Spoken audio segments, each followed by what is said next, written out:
Good morning po sa ating lahat. Magandang umaga at kumusta po ang bawat isa na nasa ating mga tahanan. I hope po na ang kalagayan natin ay mabuti.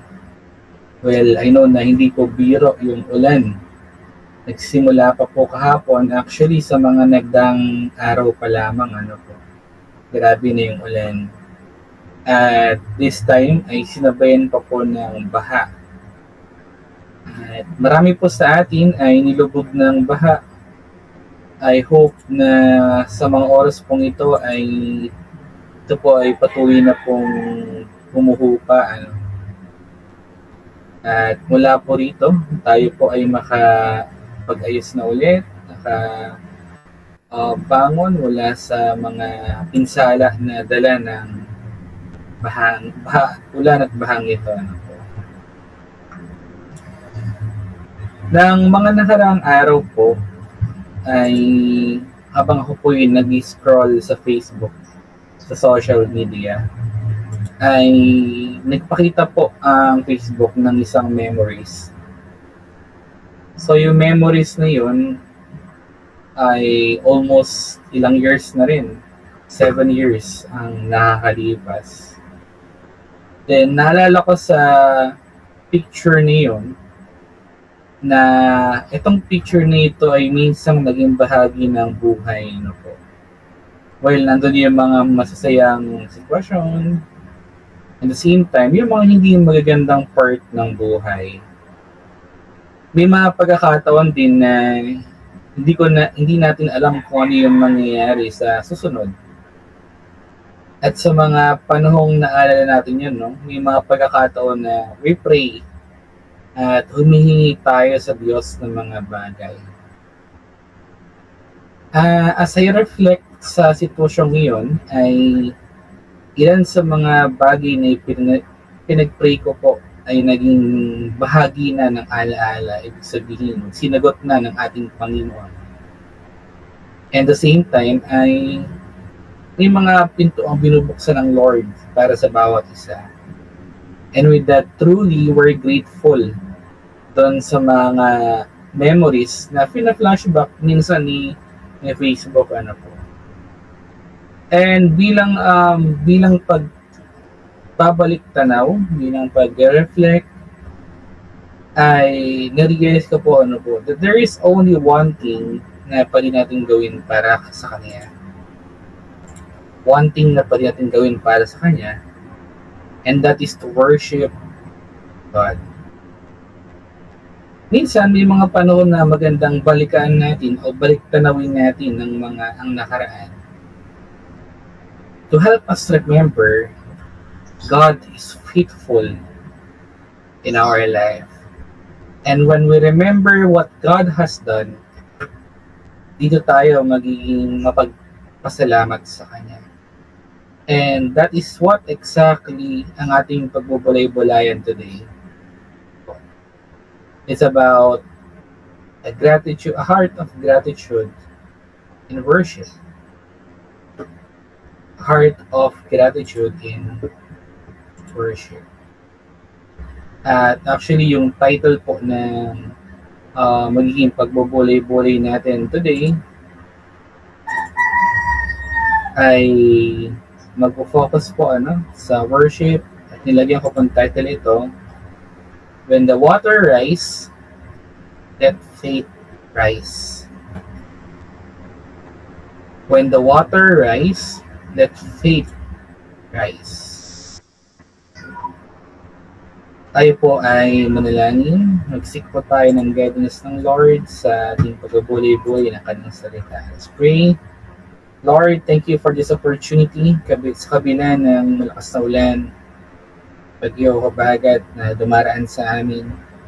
Ganoon din ang baha ay naranasan namin ang iyong pagkilos.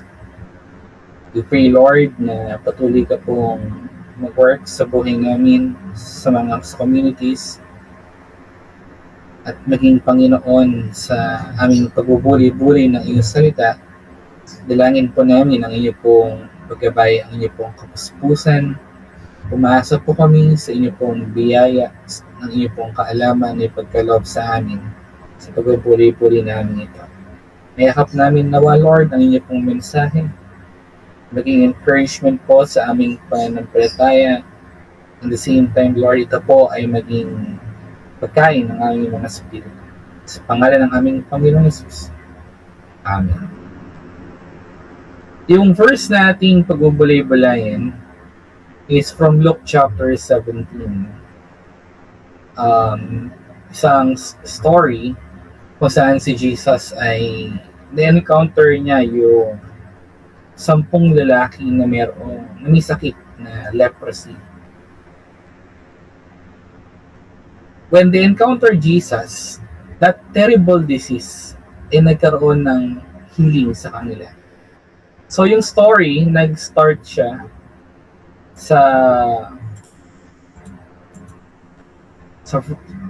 verse 11, while Jesus is on his way to Jerusalem. Sabi sa verse he was traveling from Samaria and Galilee. So across sa daan na ito ay ni-encounter niya yung 10 mga lalaki in a distance. Hindi sila makalapit kay Jesus, no? And even they could not live a normal life katulad ng isang typical na tao. So they live separated actually from their families and even their communities and even sa kanilang religious practice dahil dun sa kanilang sakit sa balat, which is mentioned as leprosy. So when they saw Jesus, they cried out kay Jesus. Sabi nila, Master, have mercy on us. Alam nila that they could not solve their situation by themselves. That's why they asked for God's mercy. They asked for Jesus' mercy. And Jesus heard their cry. So, instead of touching them or declaring them healed, like sa mababasa natin sa ibang records, ng panahon na si Jesus ay nagpapagaling. Ang sinabi ni Jesus, go and show yourselves to the priest. Humayo kayo at magpakita kayo sa mga priest.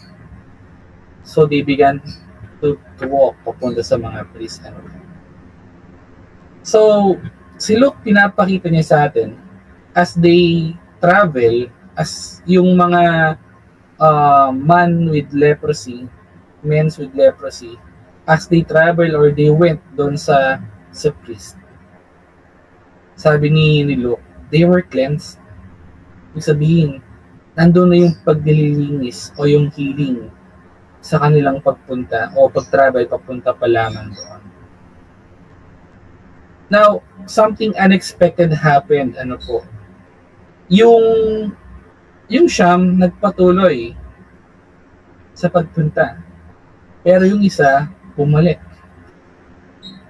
Sabi sa verse, when he saw that he was healed, he stopped, he turned around, and he went back to Jesus. Sa kanyang pagbalik kay Jesus, ay talagang pinuri niya ang Diyos. He was so grateful and thankful sa ginawa ni Jesus na healing sa kanya. And Jesus asked, hindi ba't 10 yung pinagaling? Bakit, nasaan yung siyam? Bakit isa lang yung bumalik? The 10 men ay na-experience yung healing, yung mercy ni Jesus. Ngunit isa lang yung bumalik to worship. At dito yung verse na ating pagbubulay-bulayan ay hinahamon tayo that sometimes the greatest test of our gratitude ay hindi yung nag-aantay tayo sa blessing, but The greatest test of gratitude is what we do after we receive. Again, the greatest test of our gratitude na pagiging mapagpasalamat, pagiging grateful is what we do after we receive yung blessing ng Lord. Are we simply, well, kapag ba na-receive natin yung blessing ng Lord, ay magko-continue na tayo ron sa ginagawa natin? Babalik na tayo sa dating ginagawa natin? Or babalik tayo kay Jesus upang magpasalamat at magpuri sa Kanya? Ang isang pusong nagpapasalamat sa Diyos ay tumutugon sa biyaya ay tumutugon sa pamamagitan ng pagsamba. Now, the question na ating sasagutin at pagbubuli-bulayan ngayon is, how does a grateful heart worship God? Or, paano ang isang pusong mapagpasalamat magpuri sa Diyos? Una, a grateful heart recognizes God's mercy. Sabi sa verse 12, sampung lalaki na mayroong leprosy ay nakatayo sa malayo. Bakit po kayo nakatayo sa malayo? Bakit hindi sila lumapit kay Jesus? In the Jewish tradition, they were considered as ceremonially and socially unclean. And they were also separated from the community. Kasi tingin sa kanila is unclean. As mentioned in Leviticus chapter 13 to 14, nandun po yung mga criteria kung ano yung mga unusual skin conditions na meron. At merong command yan that the priest is to examine a person na merong unusual skin condition. Kapag napatunayan na ng priest na merong siyang leprosy or may sakit na sa skin, ang ginagawa nila, kina-quarantine nila yung person for a period of time. Ibig sabihin, he is not allowed to go sa temple o makisalamuha sa ibang tao, not until gumaling siya. So, if that happens, nagkakaroon ulit ng re-examine. So, if the condition met certain criteria, the person can be declared clean or unclean. So, dito sa story, yung mga 10 lalaki na may leprosy, na lumapit, nag-call out kay Jesus, no? Sabi na, Jesus, Master, have mercy on us. They recognize that they are helpless at that moment. No? And their only hope, ang tanging pag-asa na lamang nila is yung mercy, yung grace ni Jesus sa mga sitwasyong iyon. And well, parang yung kalalagayan nila, no? It's like us. Right now, in our condition, is hopeless. Because of ng na-experience natin na malakas na pag-ulan, maging yung hangin, most ng places kung nasaan tayo are flooded, no? May mga families na worried about their homes or resources. Meron pa bang laman ng ating ref sa mga oras nito? Ganun. Meron pa bang mga supplies? Hindi tayo makalabas kasi yung taas ng baha. Maging pag-angat ng mga gamit. Ang iba ay worried about their livelihood na affected, no? Especially yung mga pananim. Even yung mga kagamitan na maaaring lubugin o nilubog na ng baha. And in moment like this, we pray and call to God, Lord, have mercy on us. Just like yung 10 men na merong leprosy, no? Lumalapit sila kay Jesus, Lord, have mercy on us. At Lord, we pray, Lord, kung maaari, pahintuin mo po ang ulan. Lord, protect our family. Lord, keep us safe.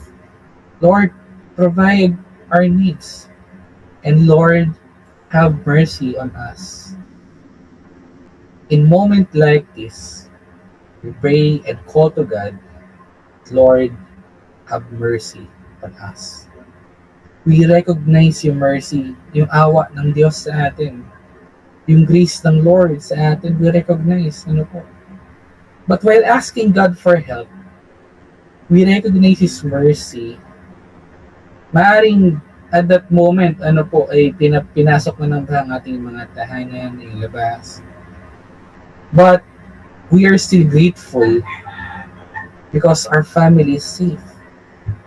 On the other side, we have something to eat. Maybe, may mga pagkakataon that we lost some things, mga bagay, but we still have each other. Well, perhaps we cannot go to work, but God has given us another day to live. Our situation may be difficult, pero may mga tao sa paligid natin who are praying for us, who are supporting us in moment like this. As we can see, yung situation natin may be difficult. Ganun din yung situation ng 10 lalaki na may leprosy. Difficult, no? But there are people around us praying and supporting us. At there is God. May nariyan ang Diyos na siyang ating kasama. Agapay, hindi tayo iniiwan kahit sa mga magbibigat na sitwasyon. Kasama natin ang Lord sa mga ganitong sitwasyon. Maring malakas yung bagyo na dumating sa atin or yung baha, may mataas, ano po, yung ulan, yung habagat. But in moment like this, God's mercy is present in us. God's presence is in us. Ang pagkakaroon ng isang pusong punong-puno ng pasalamat allows us to look for God's mercy and grace in this difficult situation. Nandito tayo, ano po, medyo mahirap yung kalagayan natin o ng iba sa atin. But still, meron tayong Diyos na hindi tayo hinahanyaang malunod sa kabila ng patuloy na paglubog sa baha. Ang pagkakaroon ng ating puso na nagpapasalamat ay tinuturuan tayo nito na magpuri sa ating Diyos sa kabila ng difficult situation nating naranasan. As we continue yung experience natin ng mercy ng Lord, yung grace ng Lord in this difficult situation, for me, it is enough reason upang patuloy nating pasalamatan at papurihan ng Diyos. Bakit po? Kasi even in this difficult situation, we are experiencing God. His mercy, His grace is in us. Kahit mabigat yung situation, kahit mahirap, we are experiencing the presence of God in our life. And with that, enough siyang reason para maging grateful tayo sa kabila ng ating nararanasan. Very ironic yung very ironic yung situation natin. Pero sa kabila niyan, nandiyan ang Diyos natin. So ito yung pangalawang bagay nating pag-ubalay-balayan is about a grateful heart that turns to worship. In verse 15 to 16, now yung 10 men na merong leprosy na lumapit kay Jesus, na sinabi niya, go show yourself to the priest. Napunta kayo sa mga priest. And as they travel, andun yung healing. Pero isa lang yung bumalik. Yung bumalik, he was healed. Came back. Sabi sa verse na, he came back praising God in a loud voice. Nagpakumbaba sa paanan ni Jesus, nagpapasalamat. Then Luke said, he was a Samaritan. So, si Luke, pwede niyang sabihin na merong isang dumating or bumalik. But mukhang merong intention si Luke when he mentioned he was a Samaritan. So they were 10 people who experienced Jesus' mercy, but a person who returned was a Samaritan. Ano kaya significant nito? To understand yung kanilang historical relationship between Jews and Samaritan, there was a long history of tension between these two groups. So maraming mga disagreements, especially concerning with their ancestry, no? With their, sino ba yung kanilang fathers, even their religious identity, and even yung kanilang proper place of worship. For Samaritans, they regarded Mount Gerizim as a proper place of worship, while the Jews regarded Jerusalem as a center of worship. So yung tension between these two, mapansin po natin siya in John chapter 4, when the Samaritan woman says, our ancestor worship on the mountain, but the Jews claim that the place where we must worship is in Jerusalem. So, between this, sa kabilang ng dalawang group nito, there was not simply a difference of geography o yung place, no? Ibig sabihin, merong deep historical and religious, even cultural tension between Jews and Samaritans. But in John chapter 4, binasag ni Jesus to, no? Sabi ni Jesus, time will come, darating ang panahon, that neither on that mountain or in Jerusalem, you will worship the one true God. Sinabi niya dyan na ang pag-worship sa Diyos will not confine sa certain place, no? At ito yung even nangyayari today. It happens. Though ang heart natin to worship God in temple, to worship God inside the church. But there are times, yung mga pagkakataon, na yung ating tahanan serves as our place of worship. Serves as our place also prayer. Kaya nga po, naalala natin, no, nung pandemic ay na-challenge tayo yung ating tahanan, dito tayo nag-prayer meeting, dito tayo nag-worship, at na-develop yung way ng worship natin, na nakapag-worship tayo kahit na merong mga bagyo. Talagang sa biyaya at habag ng Lord, ginamit niyo yung technology upang makapag-worship tayo. So, hindi siya sa issue ng dalawang ito. Yung isa sa mga problem is their place of worship. At sabi nga ni Jesus, darating yung panahon na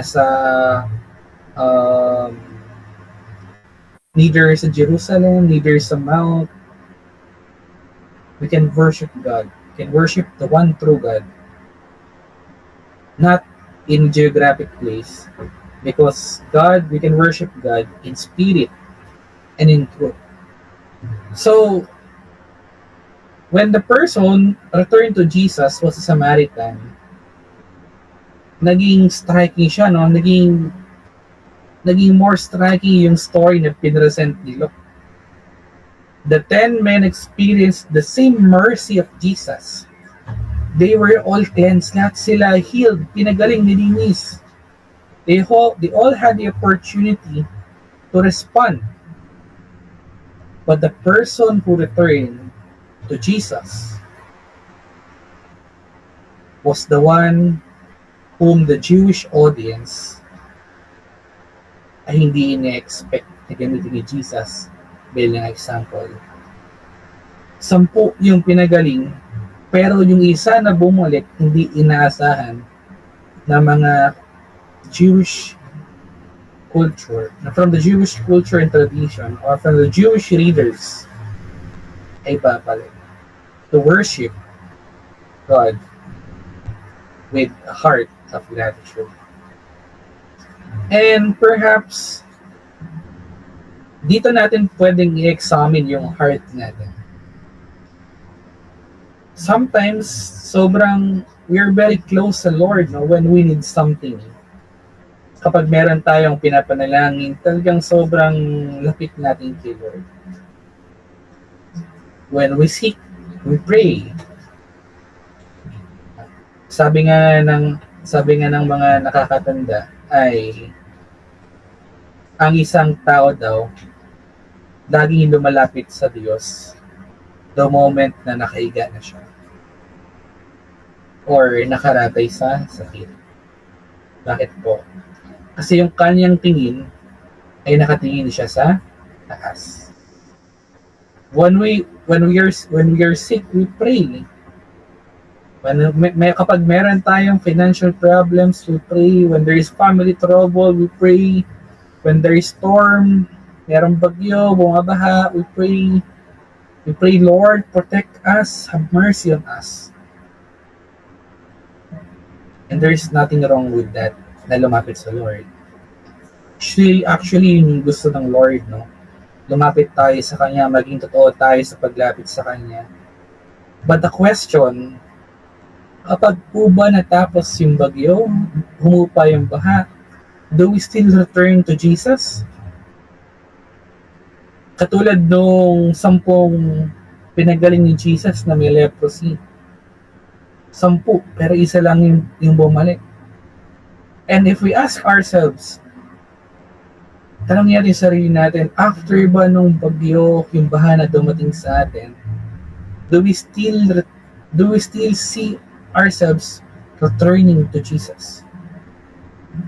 Kapag gumaling na tayo sa karamdaman, do we still worship God? Kapag po ba yung prayer natin ay sinagot ng Lord, do we still pray? When we see blessing comes to us, do we still come to church?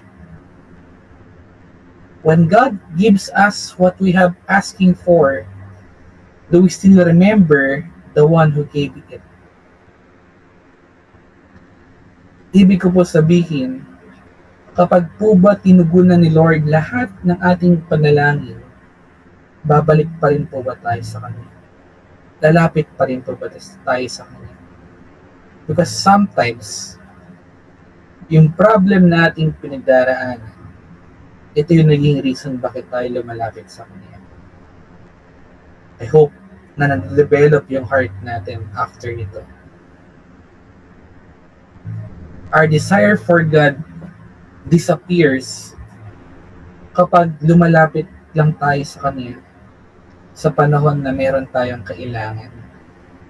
Na yung tawag natin na Panginoon ay naging Panginoon na lang. Hindi na Panginoon, no? But the Samaritan shows us something different. Hindi niya hinayaan na yung blessing na binigay sa kanya na Jesus ay ilalayo rin siya kay Jesus. Kung hindi yung blessing na tanggap niya kay Jesus, ay inilid siya pabalik, papalapit sa paanan ni Jesus kung saan siya nag-worship. And that is what a grateful heart does.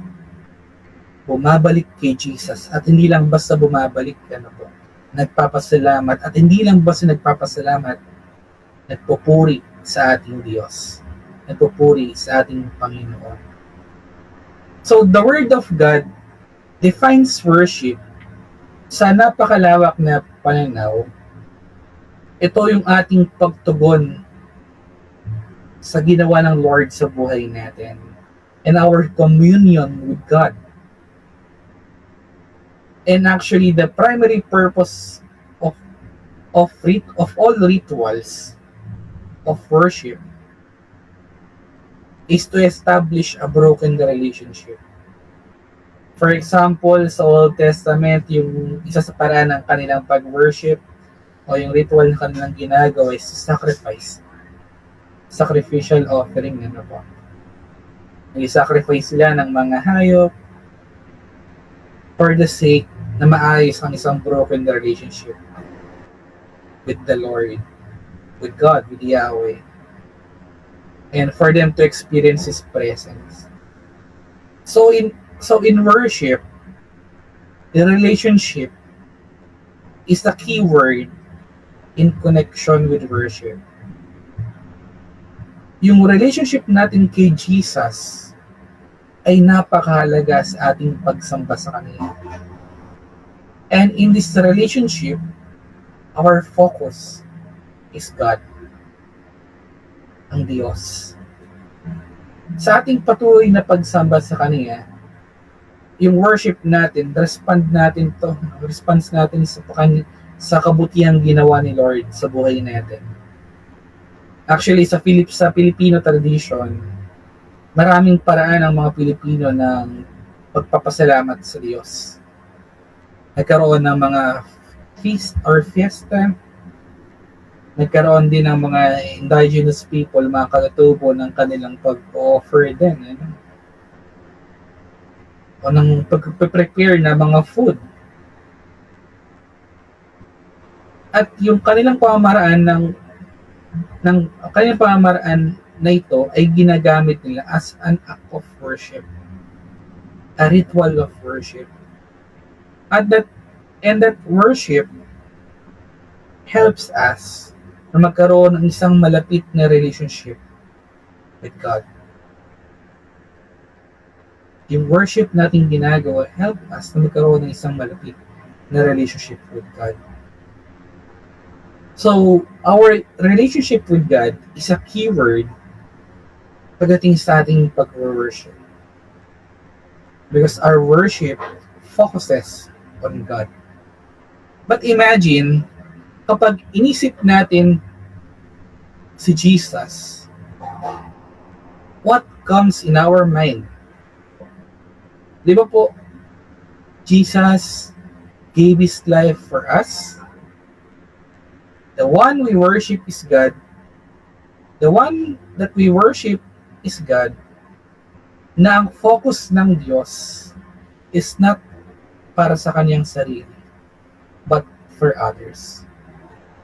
Kapag tayo po ay nagbabanal na hapunan, nag-Lord Supper, last Sunday, nag-Lord Supper tayo, marinig natin yung ginawa ni Jesus, minention sa Bible. Sabi ni Jesus, this is my body which is given for you. Jesus devoted His life to others, particularly those who are in need, especially those who are affected ng malakas na ulan at ng baha sa mga panahong ito. Sa mga panahong ating nararanasan ngayon, ay hindi tayo hinahayaan ng Diyos. Nariyan ang Diyos na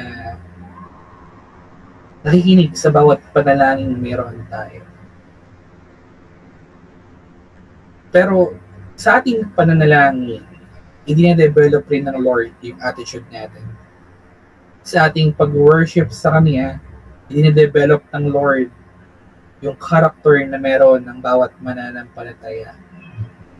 Kaya nga po, sabi ko po kanina, na after nating mag-worship, after nating lumapit kay Lord, ano na yung next na gagawin natin? Tayo ba'y babalik kay Jesus?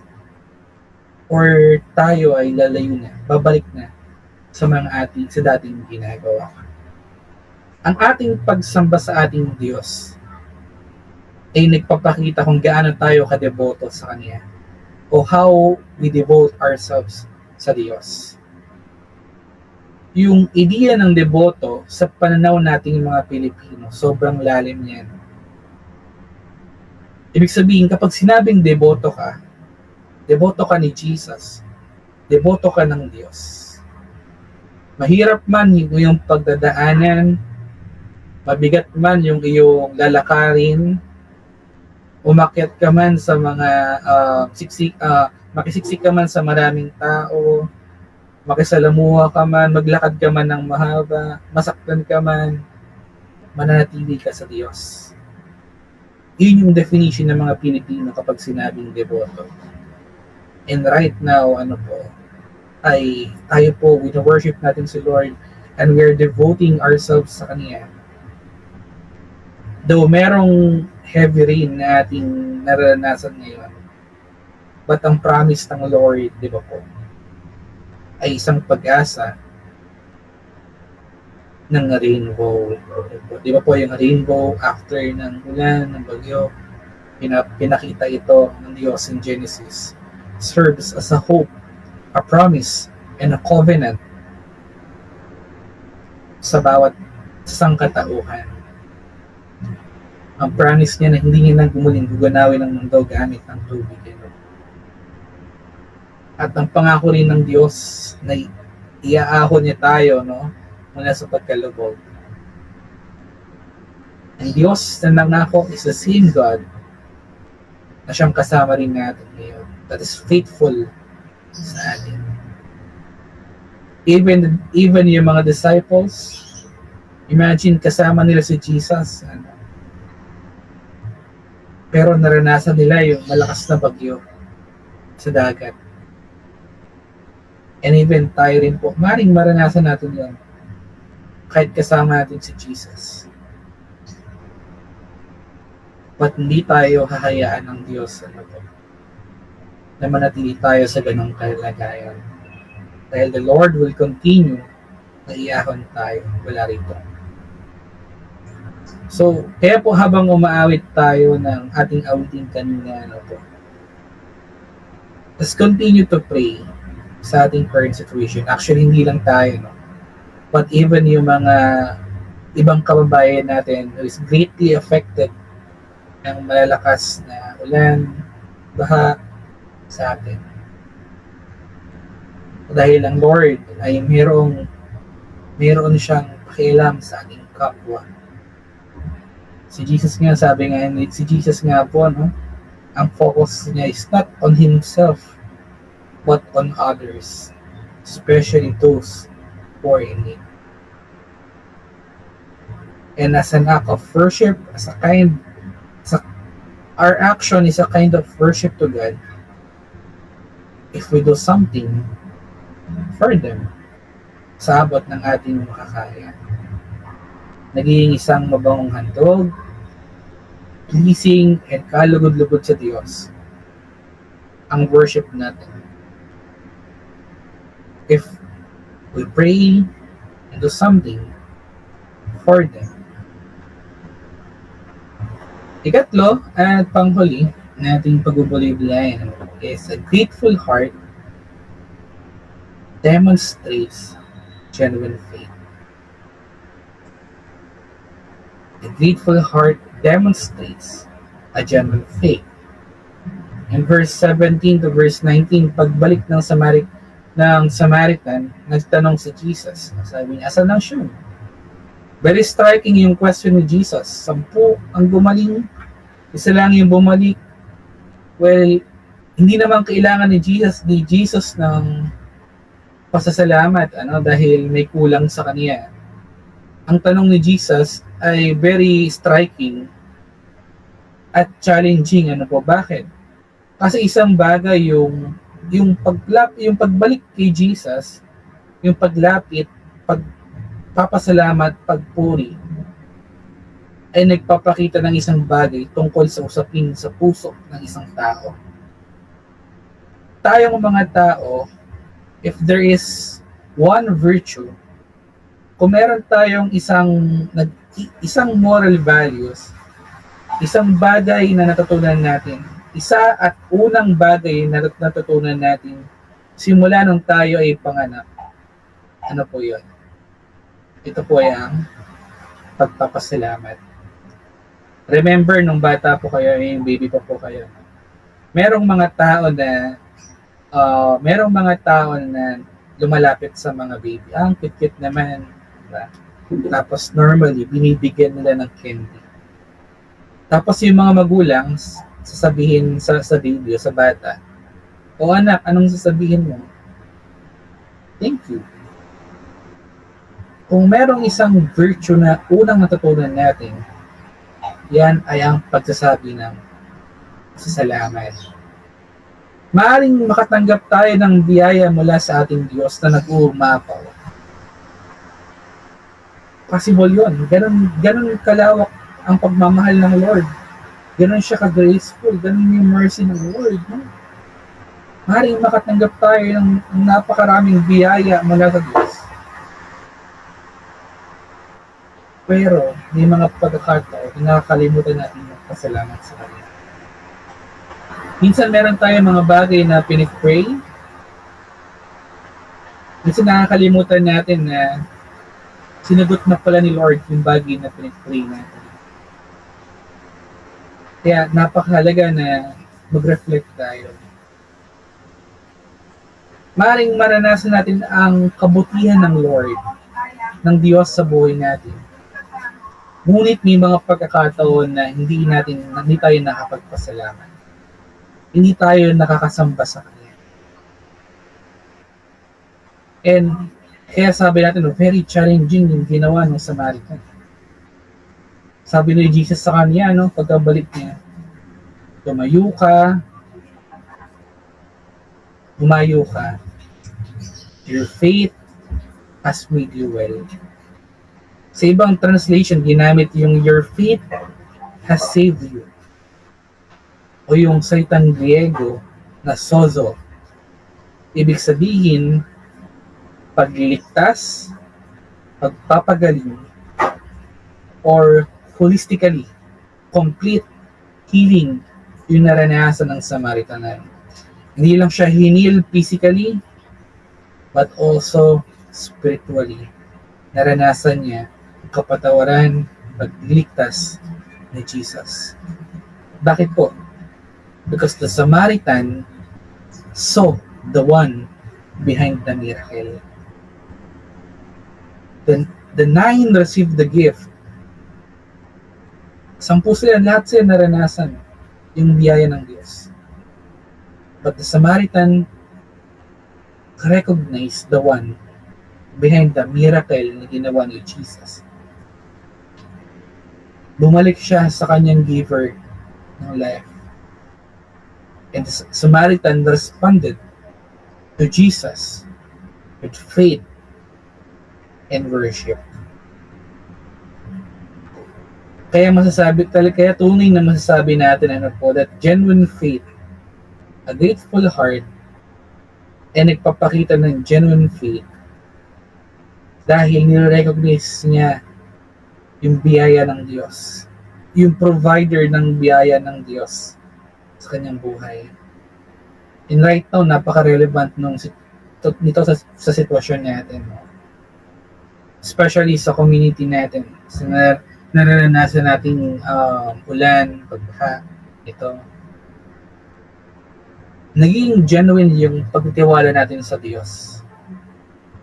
Mas nagiging genuine yung faith natin. Hindi lamang kapag nagtiwala tayo, pagkatapos ng bagyo.